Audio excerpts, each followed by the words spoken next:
Bem-vindos ao LabCast, o podcast do Laboratório de Estudos em Pedagogia do Esporte da FCA Unicamp.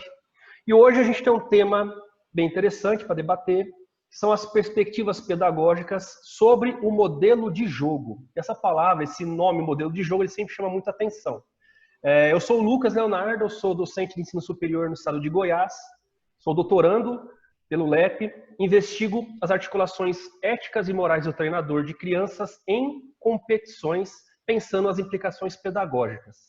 E a gente conta hoje com a participação aí de duas pessoas ilustres, apresentar primeiramente o Alcides, professor Alcides Scaglia, docente da FCA, ele é o corresponsável pelas pesquisas realizadas no LEP, no nosso laboratório, e estuda, entre outros temas, pedagogia do jogo, pedagogia do esporte, a pedagogia do futebol, o futebol e as brincadeiras de bola com os pés e questões ligadas aí à metodologia de ensino do esporte. Alcides, tudo bem?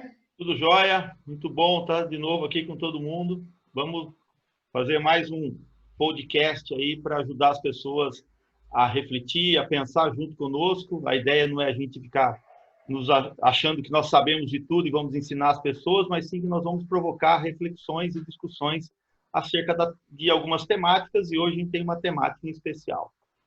Beleza, Alcides. Obrigado aí pelas palavras. E vamos também anunciar aí o Matheus Vizetti, treinador de handebol, mestrando também do LEP, que tem como objeto de pesquisa a formação de treinadoras e treinadores de handebol. Matheus, tudo bem? Bem-vindo aí ao LEPcast. Fala, galera, tudo bem? Não tenho um modelo de apresentação, mas estou aí para discutir modelo de jogo com vocês. Modelo, né? A palavra modelo eu acho que vai ser bastante citada hoje na nossa conversa. E quando a gente pensa em modelo de jogo, pelo menos eu, né? A gente sempre remete muito ao futebol, mas modelo de jogo é algo que permeia as modalidades esportivas de maneira geral. E como é que vocês veem a importância de entender esse conceito, de aplicá-lo, pensando ali as ações do treinador? Olha, Lucas e Matheus, eu confesso que às vezes eu escuto a palavra modelo e até entendo da onde vem a palavra modelo, mas muitas vezes não entendo como as pessoas aplicam a palavra modelo na prática. Porque quando lá atrás, acho que foi por volta dos anos, no início do século, olha só, início do século, eu comecei a estudar um pouco a teoria sistêmica, né, e principalmente me deparando ali, começando pelos estudos do Edgar Morin, tendo um pouco de apoio em cima de uma explicação mais didática do Capra. E foi muito interessante no livro O Ponto de Mutação e mesmo no livro Teia da Vida, a explicação do Capra a respeito da dinâmica de um padrão de organização que remete à ideia de modelo, né? Como que o modelo, dentro da lógica sistêmica, ele se dá. E partindo dessa conceituação ou dessa perspectiva teórica, é fácil a gente entender que o modelo remete ao entendimento do padrão de organização de um sistema. Então, quando a gente fala modelo, a gente está falando de organização.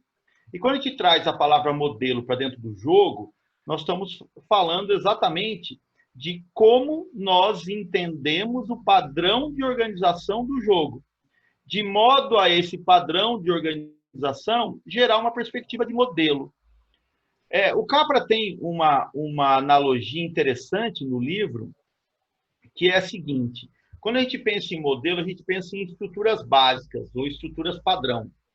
Então, quando você pensa numa bicicleta, você pensa que para ter uma bicicleta, você precisa ter algumas estruturas para poder chamar aquilo de bicicleta. Então, quando você vê 2 pneus, uma catraca, um guidão, um cilim, você consegue olhar para aquele objeto e, em decorrência das suas estruturas, chamar aquilo de bicicleta.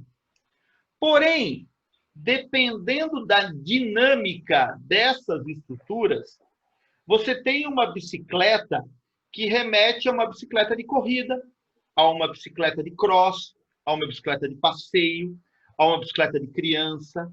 Ou seja, são diferentes bicicletas, mas apresentam estruturas básicas, existem estruturas básicas e gerais que me permitem olhar para aquela estrutura e chamar de bicicleta. E entender que ela só é bicicleta no momento em que essas estruturas interagem e geram um modelo dentro de um sistema que me permite incluir todas essas bicicletas debaixo de um guarda-chuva chamado bicicleta XYZ. Quando a gente leva essa reflexão para o jogo, foi exatamente daí que a gente começou a construir o conceito de família do jogo, que a gente começou a entender como se dá o padrão organizacional sistêmico dos jogos. A gente chega a um modelo, né? Você tem estruturas básicas que remetem à perspectiva de uma interação, que dessa interação emergem condutas, e essas condutas permitem a gente meio que pré-conceber ou entender a lógica de um modelo.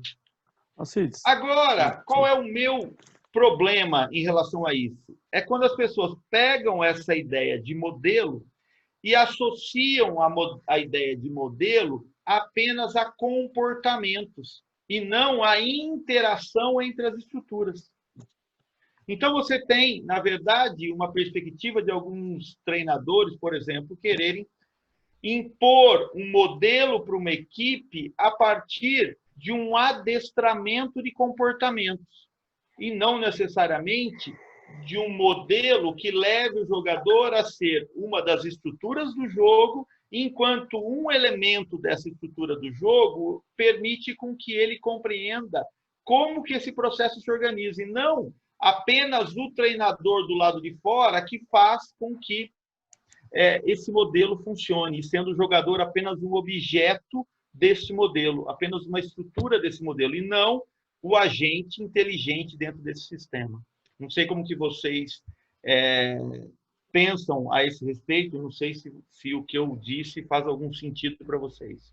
Não, acho que faz bastante, Alcides. Eu queria, inclusive, dar um passinho atrás e perguntar mesmo de padrão organizacional sistêmico, que foi um termo que ficou na sua fala aí. Se você puder explicar para o pessoal que está em casa, que está ouvindo aí, que talvez nunca tenha se deparado com ele, né? Eu acho que pode ser interessante porque a partir daí vem uma concepção de modelo possível também, né? Sim, quando eu pensei isso foi, na verdade, o grande achado da minha tese de doutorado. A gente construiu um modelo e foi procurar entender esses jogos, brincadeiras de bola com os pés, à medida em que a gente encontrou 4 estruturas, que estamos chamando de estruturas básicas, ou estruturas que geram esse padrão, que são equivalentes ao que nós estávamos conversando agora de pouco, ao pedal, à roda, ao cilinho, ao guidão da bicicleta. Uhum. Então, o que seriam isso dentro do jogo? Seriam suas condições externas, seriam os jogadores que vão ao jogo, que levam ao jogo seus esquemas de ação, seus esquemas motrizes. Uhum. Na interação entre essas 4 estruturas, ou seja, entre o guidão da bicicleta, entre o pedal, entre o cilim, entre a corrente da bicicleta, gera alguma coisa. Uhum. Essa alguma coisa é exatamente a resposta àquilo que o sistema está pedindo. No jogo de bola com os pés, as regras, as condições externas, esses jogadores, alimentados pelo desejo de jogar futebol, conseguem aí, em interação, produzir uma emergência, que são as possibilidades e as potencialidades presentes em todos os jogos, brincadeiras de bola com os pés. Então, se eu quero ser um grande pedagogo, se eu quero ser um grande treinador, eu tenho que entender como que eu consigo manipular essas estruturas de modo a ter aí a possibilidade de ajudar o meu aluno a compreender a lógica do jogo e, ao mesmo tempo, ele ser corresponsável nesse processo de construção de conhecimento dentro do jogo. E não apenas o treinador ser aquele que impõe a sua ideia, independente do que o jogador está entendendo ou não. É aí que eu acho que o equívoco, onde as pessoas, ao procurar aplicar a lógica do modelo, se pautam mais no behaviorismo do que na teoria sistêmica. E aí a lógica behaviorista é a lógica do adestramento, que obviamente não é a lógica que se pauta a teoria sistêmica, que obviamente, tem relação com a teoria da complexidade, com o pensamento complexo, com a teoria do caos, que são exatamente teorias que levam em consideração as interações e se valem exatamente da perspectiva de conseguir compreender como que as coisas são tecidas juntos, ou seja, como que as coisas se organizam. O behaviorismo, Alcides, Lucas, me corrijam se for o caso, mas é todo esse conjunto, esse arcabouço teórico que entende de que, por exemplo, um professor ele vai embutir aquela ideia da tábula rasa, de que uma criança é uma tábula rasa e que você vai colocar coisas, escrever coisas nessa tábula rasa, mais ou menos por aí? A lógica dessa perspectiva da tábula rasa está alocada dentro da grande abordagem empirista, né? E dentro dessa perspectiva, os professores se valeram muito para o desenvolvimento das suas intervenções pedagógicas de um ramo, de um braço da psicologia muito forte no meio do século passado, que foi o behaviorismo, que era exatamente a psicologia comportamental, a psicologia que cuidava dos comportamentos, ou seja, que procurava entender como que esses comportamentos aconteciam e tentavam controlar esses comportamentos por meio de punições, por meio de agrados, por meio do... Se você fizer a coisa certa, você ganha um parabéns, uma bala e um carimbinho de parabéns, de bom aluno. Se você faz uma coisa errada, eu vou e puno você até com uma perspectiva física, de uma palmatória ou de uma repreensão que cause um constrangimento moral, de modo a reprimir esse comportamento que eu não quero que aconteça. Então, a lógica comportamental ela é muito pautada dentro dessa perspectiva de conseguir fazer com que as pessoas sejam adestradas, ou seja, sejam condicionadas a fazer sem necessariamente entender por quê. O único ponto é, faça, senão eu grito, não faça que você recebe um prêmio, que você recebe uma bala ou que você recebe um elogio. Então, essa é a lógica comportamental e que muitas vezes eu vejo atrelada exatamente ao não conhecimento dessa perspectiva epistemológica do desenvolvimento da praxis de alguns treinadores e alguns professores, né? Ô Cid, só acho que também para deixar mais ilustrativo, uma referência muito forte do behaviorismo ou comportamentalismo, né? É o Skinner, né? Sim. Tem aquelas famosas pesquisas para animais, que ele dava um estímulo e o animal tinha uma resposta, enfim. Sim, o Skinner e o Pavlov também. E o Pavlov, né? Reflexo condicionante. Que tenta meio que colocar essa como uma condição que nós temos, né, de ter respostas aos estímulos, enfim, e aí acaba se alicerçando muito numa abordagem ali teórica que está muito presa ao tecnicismo, que é essa ideia de que existe um caminho correto a ser seguido, esses são os comportamentos que eu espero que você tenha, e tudo que for divergente disso está errado, eu corrijo isso para que o caminho seja feito por um processo que tem um início, um meio e um fim definidos, ou seja, eu sei de onde você vem e eu sei para onde eu quero te levar. E sei isso por quê? Porque fizeram isso comigo, porque essa foi uma verdade que foi transmitida, entre aspas, para mim, e eu considero essa a verdade absoluta. Então eu vou transmitindo essa ideia. Isso é muito comum na prática pedagógica, né? Na nossa área, e não só na nossa área do esporte e educação física. E Alcides, ao falar de comportamentalismo, de behaviorismo, me vem, e aí talvez o Matheus e o Alcides, vocês possam verificar se essa minha preocupação ela faz sentido. Ao mesmo tempo, Alcides, que você traz que modelo dentro de uma perspectiva complexa tem esse desenho que é de uma representação simplificada de um objeto, de algo que tenha um funcionamento que seja sistêmico, ou seja, eu reconheço algo a partir de alguns padrões, mas aquele padrão faz sentido quando ele o todo, né, está sendo envolvido para acontecer aquele padrão, enfim. Mas a palavra modelo, ela tem uma conotação dentro do dia a dia que eu acho que pode gerar uma má interpretação por parte dos professores. Modelo também é aquilo que eu copio, aquilo é Sim. o que eu quero ser, né? Então a ideia de modelo, fora outras possibilidades de interpretar a palavra Sim. modelo, mas uma que a gente tem que tomar muito cuidado porque a compreensão de modelo enquanto algo dentro de uma perspectiva sistêmica, que é a compreensão do funcionamento conjunto, já que nada pode funcionar separadamente dentro daquilo que representa algo, ela se esvazia quando eu vou para o dia a dia e eu ouço a palavra modelo, e aí existem algumas palavras que o Alcides fala muito bem, que vão virando mel na boca do pedagogo, né? A ludicidade é uma delas, né? Sim, E modelo é uma coisa que eu tenho muito receio de ouvir falar. Ah, eu tenho um modelo, porque modelo me lembra cartilha, me lembra apostila, me lembra dentro do processo de ensino, né? E me lembra muito verdades absolutas que devem ser seguidas. E volta nessa teoria tecnicista, né? E eu não sei se vocês entendem que talvez isso tenha sido seja algo que perpasse pelo imaginário pedagógico das pessoas quando lidam com o conceito de modelo.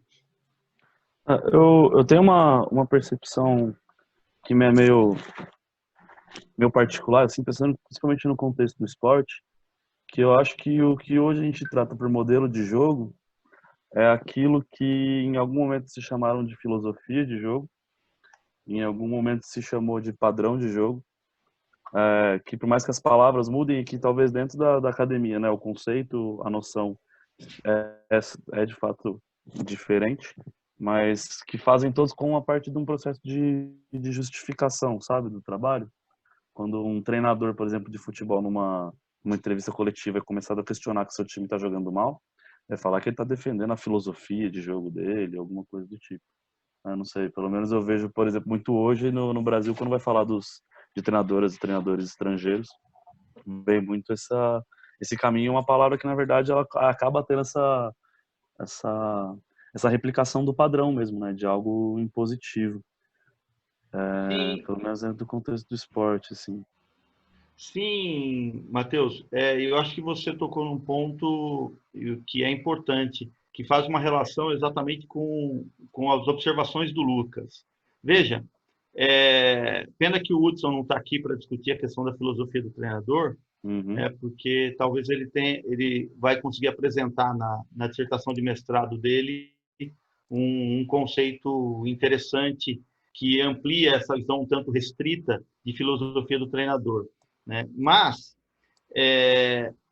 não há um equívoco em o treinador ter a sua, que estamos chamando entre aspas, sua filosofia, que na verdade são suas ideias, são seus pensamentos para o jogo, né? E essas ideias envolvem seus valores, envolvem suas crenças, tudo isso está dentro do pacote que se chama filosofia do treinador, né? E não existe ou não deveria existir um treinador que não tenha suas ideias, né? Que não tenha suas crenças. É impossível você se desassociar disso. Sim. Mas talvez o grande problema seja quando as pessoas pensam que as suas ideias são as melhores ideias, são as ideias hegemônicas, são as ideias que precisam ser colocadas na cabeça dos jogadores, e os jogadores precisam ser modelados segundo a sua ideia. E aí a gente cai na observação que o Lucas tinha acabado de levantar. Essa visão de modelo equivocada, né? Que é uma visão de modelo enquanto algo que tem que ser modelado, porque se a gente for no dicionário, o Lucas tem razão, né? A palavra modelo também reflete, desculpa, significa essa ideia de modelar, de copiar algo. Então, quando o treinador tem essa crença muito arraigada, ele vai partir da perspectiva que o treino dele é simplesmente fazer com que as ideias que ele tenha sejam imediatamente corporificadas na ação dos jogadores. E aí está o grande equívoco. Porque veja, o treinador deve ir com as suas ideias, mas as suas ideias são ideias que precisam interagir com a ideia dos jogadores. Porque do mesmo modo que o treinador pensa o jogo, os jogadores também pensam o jogo. Os jogadores também têm as suas histórias, os jogadores também têm as suas crenças. Logo, um bom treinador é exatamente aquele que consegue perceber que a sua função enquanto treinador é, na verdade, um grande gestor de ideias. E que as suas ideias devem ser ideias que interajam com as ideias dos jogadores, ou melhor, que as suas ideias entrem em sintonia com as ideias dos jogadores. Porque é óbvio que o treinador não pensa um modelo de jogo de Marte. Ele vai pensar um modelo de jogo que é próximo à ideia do jogador. Sim. Logo, ele precisa fazer com que os jogadores, com que as ideias dos jogadores entrem em sintonia com as suas ideias. E aí você tem uma perspectiva de um treino que é um treino de modelo. A equipe tem um modelo de jogo. Só que é um modelo de jogo exatamente como eu estava falando o conceito de modelo sistêmico no início do nosso podcast. São pneus, são guidões, cilindros, pedais, correntes, que o treinador precisa aí dar uma ideia do que ele vai fazer. Se ele vai construir uma bicicleta para participar de um bicicross, de uma corrida de velocidade num velódromo ou numa bicicleta de passeio para passear no parque, né? Esse talvez seja o grande desafio. Então, o problema está na interpretação da palavra modelo e não necessariamente na existência da palavra modelo. O Lucas pediu a palavra. A questão, Alcides, falando mais um palavrão aqui, é paradigmática mesmo, né? Paradigmática. É a lente que eu uso para entender, para ver o mundo, né? Porque a palavra modelo, numa perspectiva da complexidade, é uma coisa, e a palavra modelo no dicionário ou no senso comum, sem menosprezar o senso comum, porque eu sou leitor ávido de Rubem Alves e amo aquele livro Filosofia da Ciência dele. O senso comum, ele é de onde emergem muitos dos problemas que a gente investiga, mas passa por uma ideia de modelar enquanto copiar. E aí eu peguei aqui uma citação de um artigo, inclusive que o Alcides também é coautor, que fala o seguinte, cita o Júlio Garganta, né, grande Júlio Garganta, né, ele fala o seguinte: modelar um sistema dinâmico, ou seja, modelar o futebol, no caso dele, significa mapear não apenas os comportamentos, que é isso que o Alcides acabou de falar, né, não apenas os comportamentos, e sim também as variáveis que emergem da interação e da inter-relação dos executantes, né, que aí entra nesse padrão organizacional sistêmico que o Alcides trouxe, né? Os executantes enquanto jogadores que têm desejos, que realizam movimentos e que estão regidos por regras e são influenciados por um meio externo, né? E aí, Alcides, se a gente pensar então que a modelação ela não é restrita ou ela não é exclusiva em comportamentos, a gente foge dessa perspectiva tecnicista de modelar. Sem dúvida. E a gente entra numa perspectiva de modelar enquanto algo sistêmico. Mas, imagina se uma pessoa que não compreende essa perspectiva, que não é fácil de compreender, Alcides, porque a gente está estudando, a partir dessa perspectiva da complexidade dos fenômenos esportivos, a gente sabe o quanto é difícil articular um texto, organizar as ideias e aplicá-las. A gente sabe do desafio que é trabalhar dessa maneira e o quanto a gente é contestado, mas a gente tem batalhado para continuar sendo assim, fazendo bons trabalhos, né, dentro de quadra, dentro da formação das pessoas que hoje replicam essas ideias em campo, enfim. Imagina se a pessoa entende que modelar significa lidar com comportamentos, ou pior do que isso, modelo é algo que eu concebo e que eu quero que aconteça independentemente da sua vontade. Se você não serve para o meu modelo, eu te mando embora e trago outro. E eu fico pensando, essa coisa do modelo autocentrado no treinador e não interacional com o atleta, como você falou bem. Tem um texto muito bacana deixa eu abrir aqui o texto. Não foi nem eu que falei, você levantou a bola sim. do Júlio Garganta. Não, tem um texto do Rafael Maciel, como podemos identificar o modelo de jogo, que ele fala o seguinte, ele brinca com as cores. O treinador tem um modelo de jogo azul. O atleta, ao receber as ideias desse modelo de jogo, por não ser uma mera transmissão, mas ser uma interação, ele vai significar aquele azul da maneira dele. Então, o azul do treinador é um tom e o azul do atleta é outro. E o modelo aplicado é um outro tom de azul. Mas tem que ser azul, né? Porque senão... Oi, pode falar, Cid. Não, é muito legal brincar com esse degradê de cores, né? Porque, veja, talvez a grande virtude do treinador, e por isso que não é fácil ser treinador, por isso que o treinador precisa de formação, precisa de constante formação, precisa a todo momento aprender como que lida com o ser humano, ou seja, ele precisa ser muito humanizado para conseguir ser humanizador, porque quando a gente fala nesse degradê de cores, Lucas, você trouxe uma boa analogia. Talvez o modelo de jogo seja jogar em azul. E os contextos vão gerar qual é ou quais são as melhores tonalidades de azul para cada contexto.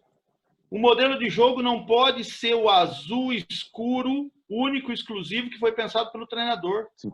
A tonalidade, ela depende da interação dos contextos e dos momentos e das situações. Isso é a lógica sistêmica, ou seja, ela está constantemente em processo de modificação.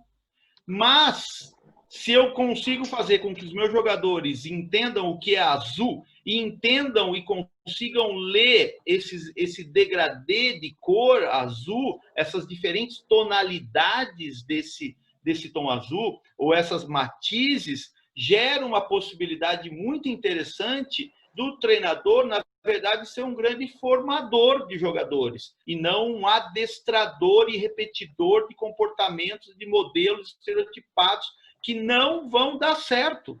E aí, Alcides, eu vou me fazer valer de uma frase que, quando se discute modelos, ela é quase que um batido, porque a concepção de modelo ela não é exclusiva do esporte, né? Sim.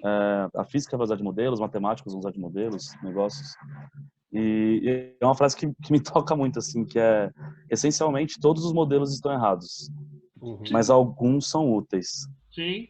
Eu acho que o caminho eu acho que aí é bem por aí. Assim. Então, talvez a questão não seja nem... porque, inclusive, estávamos juntos, né, num colóquio com o professor Jorge Bento, e ele me soltou uma frase que me tocou muito, que é de que a gente estrutura a vida em forma de ficção, né?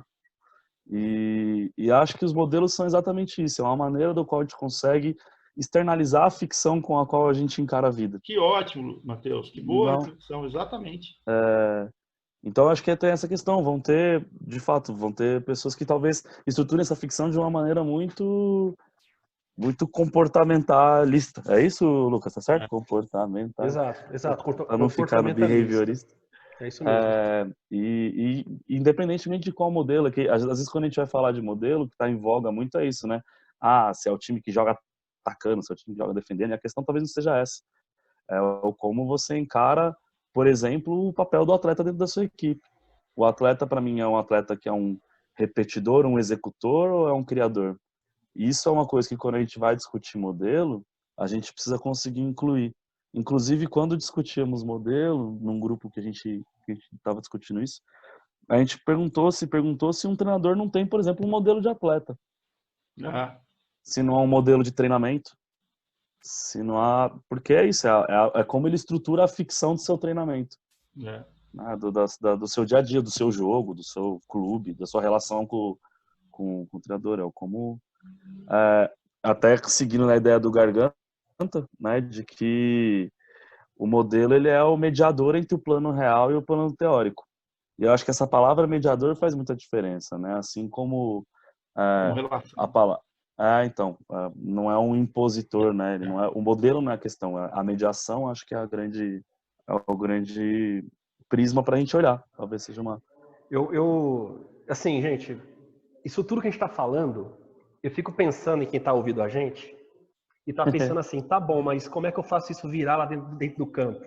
Né? Opa, pra porque caramba. Assim, não, gente, porque assim, a ideia de modelo, a gente conversou sobre, entre aspas, filosofia do treinador, falamos sobre como o atleta recebe essa ideia que vem do treinador, como que o atleta vai interpretar essa ideia que vem do treinador, né? Como que ele vai conceber o outro tom. Só que tem um detalhe muito importante na concepção geral de um modelo de jogo, pelo que eu tenho buscado entender, que dizem os teóricos que o modelo de jogo ele também é permeável à cultura local. Então vamos pensar um clube de futebol que tem uma certa história. O clube que é feito pelo sofrimento. Nós temos um clube brasileiro que as pessoas se orgulham de serem sofredoras. Preto e branco. Não, aqui é sofredor. Um treinador que vai trabalhar num clube que tem que ganhar o jogo sofrendo, se começar a ganhar de 7-0, 5-0, 3-0 e começar a ficar fácil o negócio, eu não sei não se aquilo ali vai ser bom pro clube. Eu acho que vencer é bom. Mas será que aquilo não vai ferir a identidade ou vai mudar a identidade do torcedor do clube? Né? Porque existe também essa questão colocada na teoria, né? De que eu devo buscar um treinador que respeite a inter-relação, ou como diria o Norbert Elias, agora estou numa fase que estou lendo Norbert Elias, estou adorando, né? A interpenetração entre o que vem de fora, a cultura local e a vontade do treinador, interpenetrações, as relações, né? Entre o contexto em que está inserido, entre o que o clube quer, entre o que o jogador espera, entre o que o treinador quer, e aí isso, em tese, deveria, e eu tenho muito medo dessa perspectiva, direcionar caminhos. Então, eu quero um treinador que respeite esse perfil cultural, esse cara não pode fazer isso porque ele não tem esse perfil, eu quero aquele. Porque isso começa a entrar numa via de comportamentalismo de novo. E isso recai para mim num problemaço, em dois grandes problemas. Primeiro, não existe hoje mais, e eu falo isso assim, não é achômetro, essa ideia de identidade local, nacional, acabou. Acabou, isso aí está acabando. O Bauman, que é um sociólogo, fala do derretimento da modernidade. Ele, é o seguinte, o que é ser brasileiro? Não sei, cara. Sabe por quê? Porque hoje, se a gente pensar no esporte, o brasileiro não está nem no Brasil mais. Ele sai do Brasil novinho e vai jogar fora. Então, a identidade nacional acabou. Hoje, essa globalização...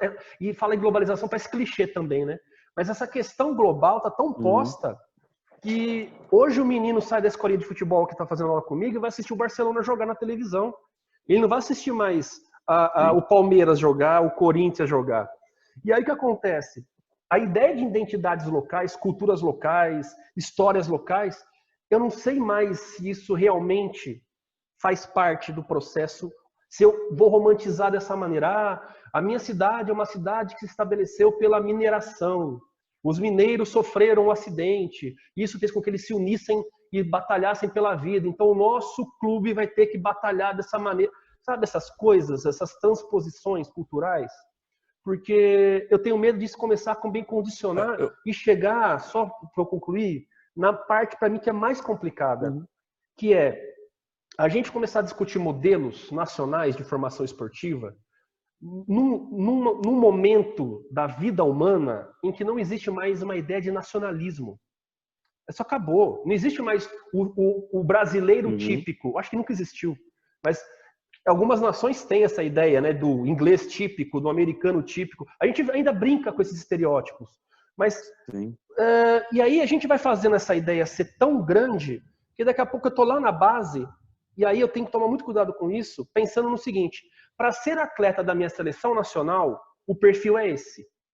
Se o perfil é esse, o meu modelo de trabalho tem que respeitar o modelo de trabalho da seleção nacional, porque eu quero que o meu atleta, e aí vem a perspectiva empirista de novo, eu formo o atleta, eu quero que o meu atleta, do qual eu sou dono, eu sou tutor, eu sou o grande responsável pela salvação da vida dele, chegue na seleção brasileira. E aí eu começo a fazer o quê? Ele vai marcar 2 linhas de 4, ele vai aprender no handball a marcar 6-0, roubando bola, no basquete vai aprender a fazer box one desde o mirim.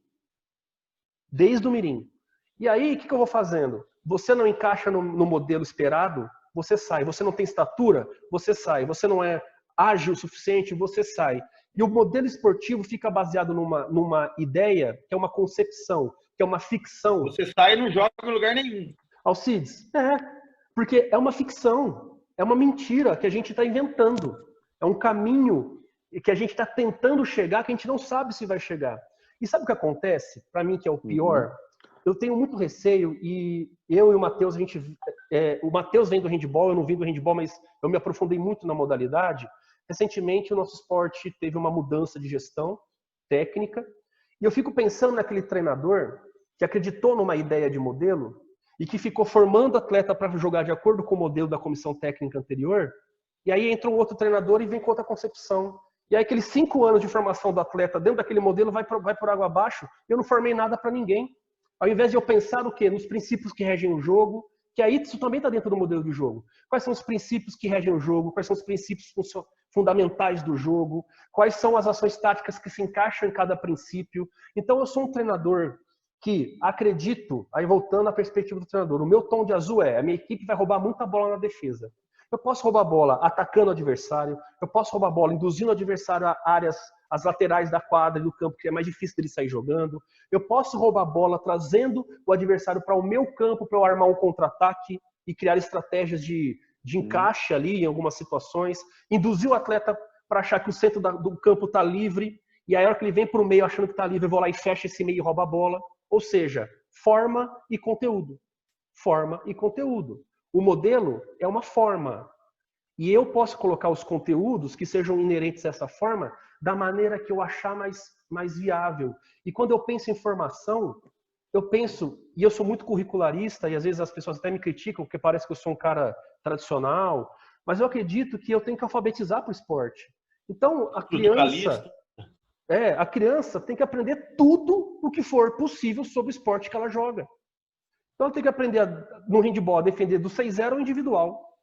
No futebol, ele tem que aprender a marcar no setor, a marcar na zona, a marcar em linha, a marcar com... Enfim, a gente tem que pensar a formação esportiva fora dessa concepção de modelo, mas dando um passo anterior, que é quais são os princípios, quais são os conteúdos, como é que eu organizo. Eu tenho muito medo de modelo começar a fazer formação, ficar o quê?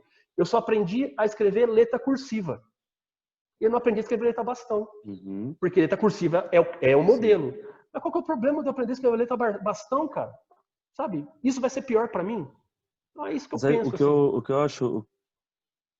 O que eu vejo, Lucas, acho que vai muito no caminho do que a gente estava falando até então, quando a gente vai discutir modelo nacional e tal, sobre qual modelo que se propõe, né?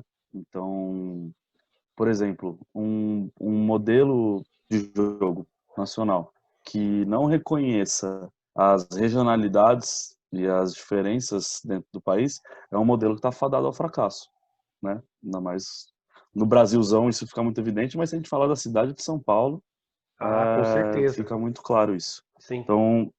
Então eu acho que eu vejo menos pelo caminho da conceituação de ter um modelo, de se ter eu não gosto dessa palavra, mas essa é a única que eu vou conseguir encontrar agora, mas de se ter um norte ou um lugar a se chegar, mas naquela ideia um pouco de uma utopia, de ser um horizonte que sempre que você está próximo ele está mais distante também, porque, por exemplo, quando a gente nessa conversa a gente, inclusive, entende que o behaviorismo tem limitações que foram adotadas durante muito tempo e que a gente tem problemas oriundas dela, a gente está assumindo um modelo de educação que não nos serve. Mas ainda assim a gente está numa discussão de um modelo, de coisas que talvez nos caibam. E quando a gente vai pensar em modelo de jogo, acho que a gente falou de duas coisas que são extremamente importantes. Uma delas que é a questão do contexto, de fato. Também não acredito que ele precisa ser permeado pelo contexto. Talvez a educação tenha muito a nos ensinar sobre isso, com as discussões curriculares do Brasil, né? Que a gente já teve um plano nacional, tem diversos documentos nacionais de educação que tentam de alguma maneira propor um modelo de educação para o país, né? Acho que o último é a BNCC, se não me engano, né? Base Nacional Comum Curricular. Então acho que é uma discussão que eu imagino que toda área deve ter a sua, inclusive, né? A educação tem muito presente, né? O quanto a gente abre mão para que cada peculiaridade se vença essa peculiaridade, ou o quanto, como nação, a gente tenta oferecer ou propor algum caminho que seja, por exemplo, um caminho de eliminação de desigualdade social. A gente quer falar de um esporte que diminua a desigualdade social ou que as acirre? Se a gente entrar nessa discussão, a gente está discutindo um modelo de esporte para o Brasil. E acho que se a gente for extrapolando, né, no caso, o futebol, qual é o modelo? Só que é isso. Eu acho que aí a gente vai alargando a palavra modelo para uma concepção que não é mais modelo que a gente está falando. A gente passa a falar de outra coisa. O que eu acho que pode ser muito enriquecedor do modelo as questões dos princípios, que acho que é uma discussão extremamente ampla. Ele precisa dialogar com o contexto também, como a gente conversou, extremamente amplo. Inclusive, você falou de identidade nacional. Lembrei de um texto que eu mandei para o Alcides com a disciplina dele, inclusive o Alcides valeu pela aprovação aí. Mas uma proposta de que talvez a identidade nacional seja justamente não ter identidade nacional. É isso que nos torna brasileiro, não ser nada, né? A gente não consegue se É uma definir coisa assim. só, né? Mas ele também tem o quê? Ele tem o quê, que são os princípios, ele tem o contexto, e ele tem o como, que eu acho que é uma discussão que ela ainda anda muito latente quando a gente fala de modelo de jogo. O como eu treino, o como eu passo isso. Vai ser empirista, vai ser inatista, vai ser... Né? Eu acho que é uma outra discussão bem importante, e o modelo, ele precisa, se ele trata dos três, eu acho que ele tende a pelo menos ser essa maneira da gente conseguir externalizar aquilo que pensamos, aquilo que no fim vai acabar acontecendo. Um treinador, uma professora, uma treinadora, ela vai estar lá na sala de aula, ela vai estar no chão da quadra e ela vai dar uma aula, ela vai dar um treino. Vai acontecer, independentemente se a gente acha que o modelo é bom ou ruim ou não. Mas o quanto ela tem a consciência. Se a gente acha mais de modelo, se a gente acha mais isso de plano, se a gente acha mais isso de... Não sei. Mas eu acho que, de fato, é necessário que se faça esse exercício. Se o modelo de jogo for um exercício individual para o treinador, eu acho que é um caminho bem interessante. Não a imposição dele, mas o conhecimento e reconhecimento dele. Veja, só para encerrar minha participação, eu sei que estamos aí Nossa, nos vamos minutos embora, finais, né? certo, Lucas? Certo? Eu só queria reforçar alguns pontos que eu acho que o Matheus e o Lucas tocaram agora, que são muito importantes, e principalmente entender que existem, que o treinador também atua em diferentes contextos, né? Sim. Então, quando a gente pensa modelo para um treinador de uma seleção nacional de handebol, para uma seleção nacional de futebol, um treinador de um clube de alto rendimento do sul do país, um treinador de uma escola de futebol, um treinador de uma categoria de base, né? Eu acho que a discussão de modelo ela vai ser diferente em cada um desses locais. Por isso que eu gosto de reafirmar a minha ideia de que modelo nada mais é do que a perspectiva da gente encontrar e entender a dinâmica de organização dos padrões, né? Sim, E aí nós vamos ter 1 milhão de modelos, né? Mas no momento em que eu entendo a dinâmica de organização, eu vou chegar a um modelo. Então, nós temos vários modelos. E quando o Lucas reforça aquela ideia de que a gente tem que tomar cuidado com esse romantismo, com esse saudosismo, de achar que a minha equipe tem que ter um modelo pautado na garra, pautado na lógica da elite X, Y, eu tentar identificar uma identidade para um clube marcado aí por um passado ou por uma modernidade, não entendendo que nós estamos vivendo a dissolução, né, dessa modernidade, ou o derretimento dessa modernidade, você talvez ocorra num equívoco quando você achar que um jogador da equipe azul tem que aprender apenas o modelo azul, né? Porque ele não necessariamente vai jogar na equipe azul, ele vai jogar no mundo. Logo, um treinador, principalmente um formador, né? Não necessariamente um treinador de alto rendimento que está pautado no resultado, mas um formador, ele tem que ter muito alargado os seus princípios, os seus modelos, porque ele não tem que ensinar as pessoas a só jogar o azul. Ele tem que ensinar a jogar o verde, o amarelo, o vermelho, o preto, todas as cores, porque ele vai jogar em todos os locais. Né? Porque eu acho um absurdo quando as pessoas pensam que as crianças na categoria de base precisam jogar segundo o modelo de futebol profissional. Né? Eu acho que você pode até ter princípios que atravessam o clube como um todo. Por exemplo, princípios aí até marcados mais por valores, né? Como é muito comum nas escolas e nas universidades fora do nosso país. Eu sei que tem um clube que está trabalhando um pouco dentro dessa lógica de ter alguns valores que devam ser trabalhados em todas as categorias de base. Então, valores é uma coisa, né? Quando a gente fala de comportamentos de jogo, nós estamos falando em outra coisa, mas óbvio que esses valores vão influenciar esses comportamentos. Nós estamos falando de lógica sistêmica, nós estamos falando em complexidade, onde tudo isso é tecido junto, para a gente tomar cuidado com a má interpretação das pessoas em relação à nossa fala. Mas é um crime, ou seria um crime, você pegar um garoto no sub-15 e adestrá-lo para jogar segundo o seu modelo, e quando ele chegar no sub-20, ele não serve mais, e você simplesmente jogá-lo fora.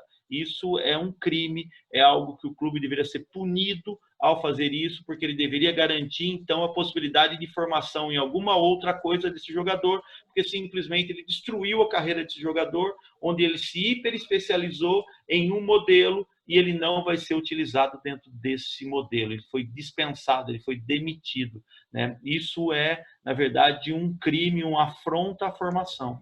E aí nós temos que, obviamente, combater essa ideia, que infelizmente as pessoas pensam que isso é moderno, que pensar desse modo é pensar certo. Eu tenho certeza que pensar desse modo é pensar errado.